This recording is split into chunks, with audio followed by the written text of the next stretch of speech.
Assalamualaikum warahmatullahi wabarakatuh. Selamat pagi dan semoga selalu sehat untuk menjalani aktivitas. Saat berkumpul dengan teman lama merupakan hal yang menyenangkan. Tapi pernahkah Anda mendapatkan sebuah pertanyaan? Setelah lulus kuliah mau kemana? Mungkin bagi sebagian orang bisa menjawab pertanyaan ini dengan mudah, jelas, dan bahkan bisa menjawab dengan sangat pasti.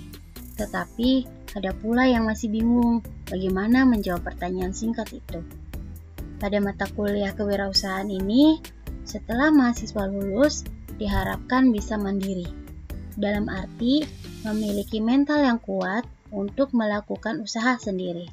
Tidak hanya sebagai pencari kerja, akan tetapi sebagai pencipta lapangan pekerjaan.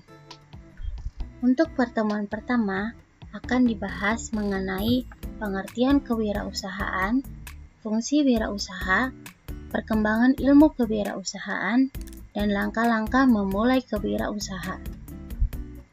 Kita mulai dari pengertian kewirausahaan. Secara etimologi, kewirausahaan berasal dari kata wira dan usaha.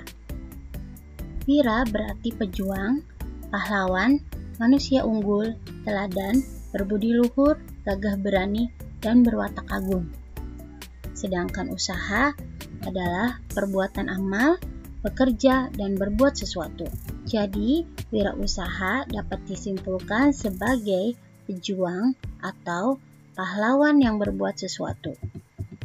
Bagaimana pengertian kewirausahaan menurut beberapa ahli? Menurut Ducker, 1959, kewirausahaan adalah suatu kemampuan untuk menciptakan sesuatu yang baru dan berbeda. Sedangkan menurut Ahmad Sanusi, pada tahun 1994, kewirausahaan adalah suatu nilai yang diwujudkan dalam perilaku yang dijadikan dasar, sumber daya, tenaga penggerak, tujuan, siasat, kiat, proses, dan hasil bisnis. Selain Ducker dan Ahmad Sanusi, Zimmer pada tahun 1996 menyebutkan bahwa kewirausahaan adalah suatu proses penerapan kreativitas dan keinovasian dalam memecahkan persoalan dan menemukan peluang untuk memperbaiki kehidupan usaha.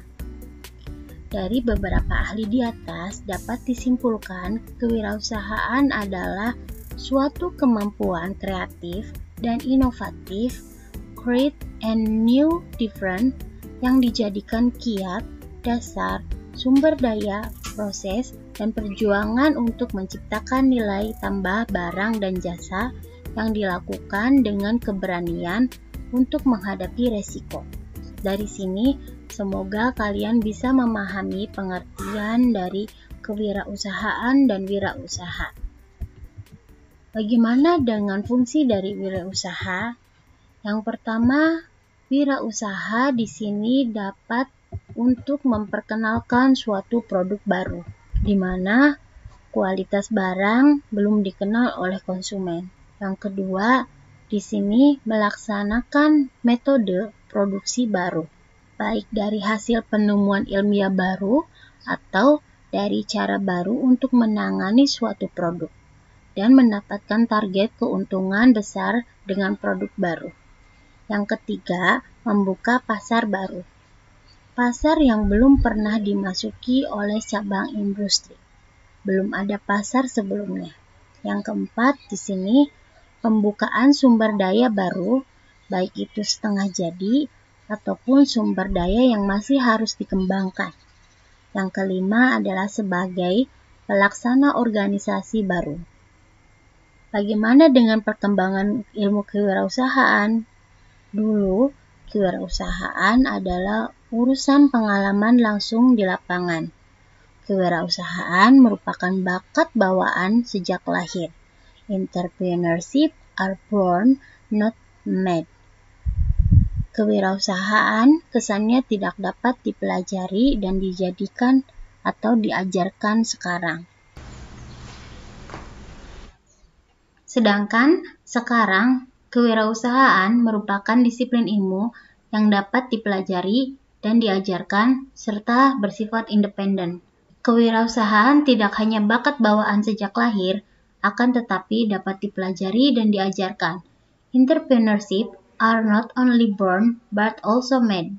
Bagaimana dengan pengertian entrepreneur sendiri? Entrepreneur, menurut Thomas Witzimer pada tahun 1996, mengatakan bahwa entrepreneur is the result of a disciplined, systematic process of applying creativity and innovation to need and opportunities in the marketplace. Yang artinya, kewirausahaan adalah hasil dari suatu disiplin, proses sistematis, penerapan kreativitas, dan keinovasian dalam memenuhi kebutuhan dan peluang di pasar. Nah, siapakah entrepreneur? Mereka yang menjadi entrepreneur adalah orang-orang yang mengenal potensi, orang-orang yang mau belajar mengembangkan potensinya untuk menangkap peluang, orang-orang yang mau mengkoordinir usahanya dalam mewujudkan cita-cita, bukan hanya memiliki bakat saja, melainkan yang harus dimiliki adalah pengetahuan segala aspek usaha yang akan ditekuninya. Bagaimana langkah-langkah memulai wirausaha? Yang pertama yang harus dilakukan adalah memilih bidang usaha yang akan diminati dan memiliki hasrat dan pengetahuan di dalamnya. Memperluas dan memperbanyak jaringan bisnis dan pertemanan. Pilihlah keunikan dan nilai unggul dalam produk atau jasa Anda. Menjaga kredibilitas dan brand image. Berhemat dalam operasional serta terencana, serta tidak lupa menyisihkan uang untuk modal kerja dan penambahan investasi, baik alat-alat produksi ataupun jasa. Selain langkah-langkah di atas, Tum Desim Waringin juga berpendapat bahwa langkah-langkah teknis yang dapat dilakukan untuk memulai bisnis yang pertama adalah membangun ide bisnis dengan menuliskan impian dan hobi kita. Menuliskan 10 mimpi dan hobi kita, lalu menyeleksinya menjadi 3 yang paling membuat kita sangat ambisius dan enjoy untuk menjalankannya. Setelah itu, menyeleksi lagi menjadi 1 mimpi yang membuat kita harus untuk mewujudkannya. Sehingga 1 mimpi tersebut benar-benar dijadikan sebagai visi ataupun goal yang harus diraih. Selain itu juga kita harus memberikan alasan yang sangat kuat untuk mewujudkan mimpi tersebut. Bayangkan apabila mimpi tersebut dapat terwujud. Maka dengan terwujudnya mimpi tersebut akan mendapatkan kepuasan. Tapi selain itu tidak lupa kita juga harus membayangkan kesengsaraan bila mana mimpi yang kita impikan itu tidak terwujud. Mulailah untuk mewujudkan mimpi tersebut dengan bertindak dan cari tema yang tepat dan tulis misi atau langkah pencapaian dan tuangkan menjadi konsep usaha yang jelas. Lakukan riset baik itu dari internet maupun dari kenyataan sehari-hari. Visi dan misi yang kita tulis harus terdefinisi dengan jelas, spesifik, dan marketable sesuai bidangnya. Tuliskan pula rancangan strategi yang akan dijalankan. Selain itu, gunakan faktor pengungkit. Apa saja faktor pengungkit itu? Faktor pengungkit ada OPM, OPI, OP, OPT, dan OPW. OPM adalah Other People's Money. OPI adalah Other People's Experience. OPI adalah Other People Ideal. OPT adalah Other People Time. OPW adalah Other People Work. Cari pembimbing, di mana pembimbing tersebut harus sudah sukses di bidang tersebut untuk membandingkan dan mengurangi resiko kegagalan dalam melakukan langkah-langkah pencapaian goal tersebut. Buatlah juga tim yang kompak untuk membangun dan mewujudkan goal tersebut. Tim di sini maksudnya adalah together, everybody, achieve, dan miracle.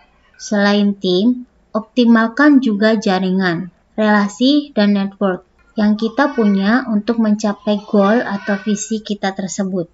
Buatlah jaringan baru yang tidak terhingga dengan membuat relasi dan silaturahmi sebanyak-banyaknya. Selain itu pula, bisa menggunakan alat bantu untuk mempercepat pencapaian. Contohnya, website, jejaring sosial, advertisement, promosi, dan lain-lain. Dan saat kita mendapatkan kegagalan, saat membuat sistem yang ideal, dan buatlah suatu sistem, di mana S adalah save, Y adalah your, S adalah self, T adalah timing, I adalah energi, dan M adalah money. Saat kita mendapatkan kesusahan dalam menjalankan visi atau goal kita, maka gunakan sistem 5W dan 5H. 5W adalah why, dan 5H adalah how.